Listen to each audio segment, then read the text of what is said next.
Estudo bíblico: o estado do ser humano na morte. Eclesiastes, capítulo 9, verso 5. Porque os vivos sabem que vão morrer, mas os mortos não sabem de coisa nenhuma, e não têm nenhuma recompensa a receber, porque a memória deles jaz no esquecimento. Uma das grandes inquietudes que têm os seres humanos mortais a respeito da vida é justamente o seu fim, a morte. E, no transcurso dos séculos, duas grandes questões têm inquietado os humanos. O que acontece quando a pessoa morre? 2. Tem esperança a pessoa quando morre? A Bíblia responde a estas duas perguntas acima de forma mais satisfatória do que a filosofia ou qualquer outra ciência humana.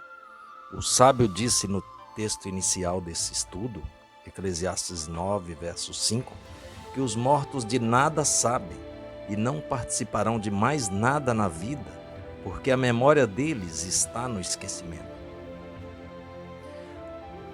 Quando Deus criou o ser humano, mais especificamente Adão no sexto dia da criação, ele o forma do pó da terra e, diferentemente dos animais aos quais ele deu vida apenas pela palavra, o homem é feito por suas próprias mãos e, depois de feito o boneco de barro, Deus mesmo sopra o fôlego de vida nas suas narinas e ele se torna um ser vivente.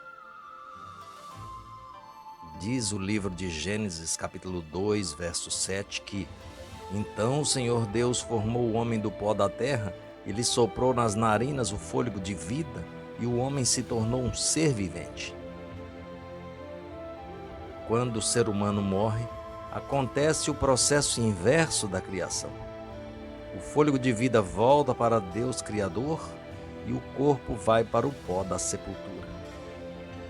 Em Eclesiastes 12, versos 6 e 7 diz: lembre-se do seu Criador antes que se rompa o fio de prata e se despedace o copo de ouro e se quebre o cântaro junto à fonte e se desfaça a roda junto ao poço e o pó volte à terra de onde veio e o espírito, o fôlego da vida, volte a Deus que o deu. O salmista Davi usa a expressão espírito como sinônimo de fôlego de vida. Salmo 146, verso 3 a 4. Não confie em príncipes, nem nos filhos dos homens, em quem não há salvação. Sai-lhes o espírito, o fôlego, e eles voltam ao pó. Nesse mesmo dia, acabam todos os seus planos. Inclusive, a própria palavra hebraica usada no Novo Testamento para espírito ou fôlego de vida é ruá, que significa vento. A tradução desta palavra para o grego no Novo Testamento é pneuma, de onde deriva o termo português pneu, de automóveis, por exemplo, que significa vento.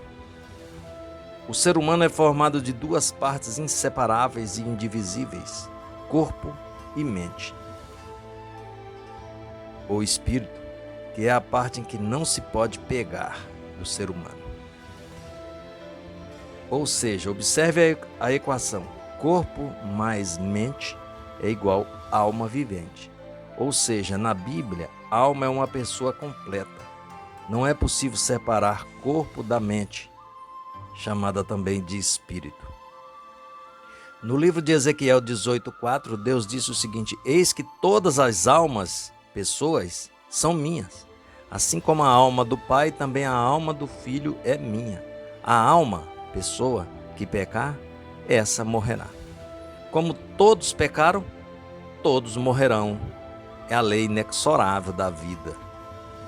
A morte é essa sempre companheira que nos assombra, mas ao mesmo tempo nos acompanha todos os dias de nossa vida. E mais cedo ou mais tarde, ela nos encontrará. Vivemos num vale de lágrimas, que o salmista chamou de vale da sombra da morte, vemos as pessoas que nós amamos morrendo até que chega o nosso dia. Por isto, o apóstolo Paulo disse em 1 Coríntios 15:19, se a nossa esperança em Cristo se limita apenas a esta vida, somos as pessoas mais infelizes deste mundo. A morte é um sono. Para explicar melhor o estado do ser humano na morte, poderíamos comparar com um sono. A pessoa, quando dorme, não se lembra de mais nada a não ser quando acorda. O próprio Jesus comparou a morte a um sono. Veja o episódio que ocorreu da ressurreição de Lázaro, em João 11, verso 11 a 14. Tendo dito isso, Jesus acrescentou, nosso amigo Lázaro adormeceu, mas vou para despertá-lo. Então os discípulos disseram, Senhor, se dorme estará salvo. Jesus falava da morte de Lázaro, mas eles pensavam que tivesse falado do repouso do sono. Então Jesus lhes disse claramente, Lázaro morreu. A palavra hebraica Sheol significa sepultura, usada no Velho Testamento, e a palavra grega Hades, do Novo Testamento, também significa sepultura. Ambas são traduzidas às vezes por mundo dos mortos ou lugar de descanso. A palavra grega koiminterium significa dormitório, traduzida para o português como cemitério, que é o lugar para onde os mortos vão dormir.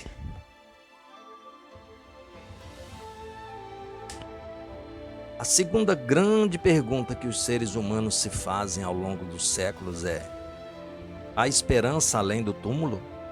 Se os mortos dormem, quando vão acordar? Na segunda vinda de Jesus, os mortos que dormem nas suas sepulturas hão de acordar. Jesus disse: todos os mortos ouvirão a minha voz e sairão dos seus túmulos. Os que fizeram bem vão acordar na ressurreição da vida, e os que fizeram mal acordarão na ressurreição do juízo.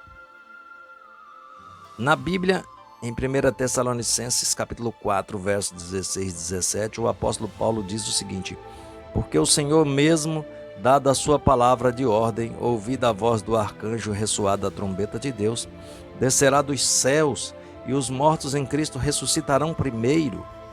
Depois nós, os vivos, os que ficarmos, seremos arrebatados juntamente com eles, entre nuvens, para o encontro do Senhor nos ares.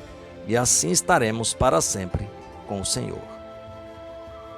Na vinda de Cristo, os túmulos se abrirão, e os mortos vão ressuscitar de onde dormiram. E sairão, quer seja das sepulturas, das águas ou do fogo. As pessoas reviverão de onde foram sepultadas. Para ter ressurreição é necessário que o corpo volte à vida, corpo e mente juntos. Não há vida separada do corpo. Na primeira ressurreição voltarão à vida os que morreram em Cristo.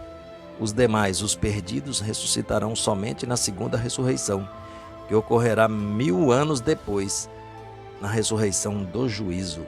Veja Apocalipse capítulo 20, verso 5, que diz: os restantes dos mortos não reviveram até que se completassem os 1000 anos. Mas isto fica para um estudo posterior.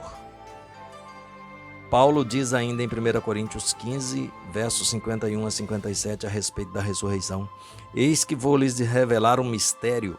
Nem todos dormiremos, mas todos seremos transformados num momento, num abrir e fechar de olhos, ao ressoar da última trombeta. A trombeta soará, os mortos ressuscitarão incorruptíveis e nós seremos transformados. Porque é necessário que esse corpo corruptível se revista da incorruptibilidade e o corpo mortal se revista da imortalidade. E quando esse corpo corruptível se revestir da incorruptibilidade e o que é mortal se revestir da imortalidade, então se cumprirá a palavra que está escrita: tragada foi a morte pela vitória. Onde está, ó morte, a sua vitória? Onde está, ó morte, o seu aguilhão? O aguilhão da morte é o pecado, e a força do pecado é a lei. Graças a Deus que nos dá a vitória por meio de nosso Senhor Jesus Cristo. Em resumo, a morte é o fim da vida. A pessoa volta a ser o que era antes de nascer. O ser humano estava apenas no coração de Deus antes de nascer e passa depois da morte a estar no coração de Deus novamente e também das pessoas que o amavam.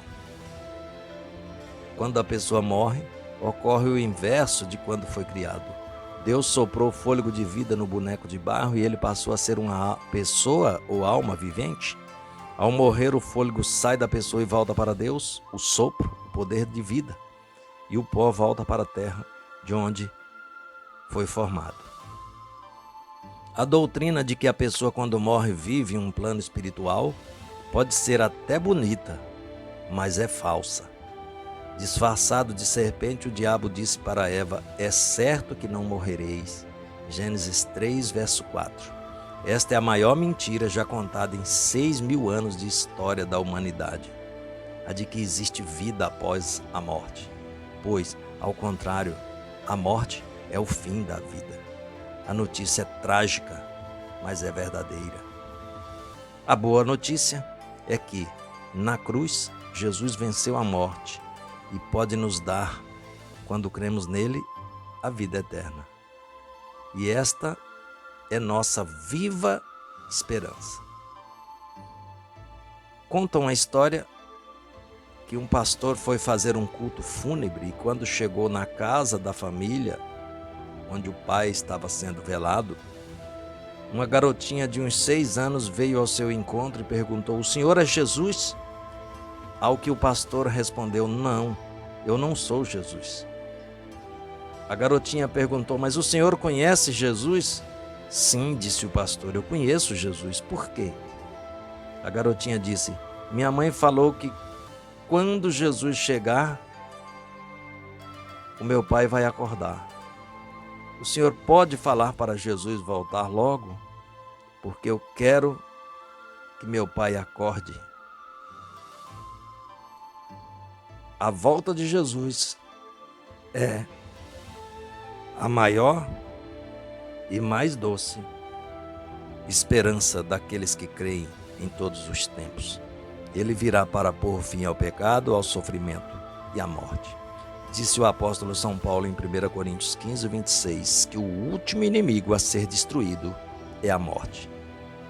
Jesus disse em João 11, 25, eu sou a ressurreição e a vida. Quem crê em mim, ainda que morra, viverá.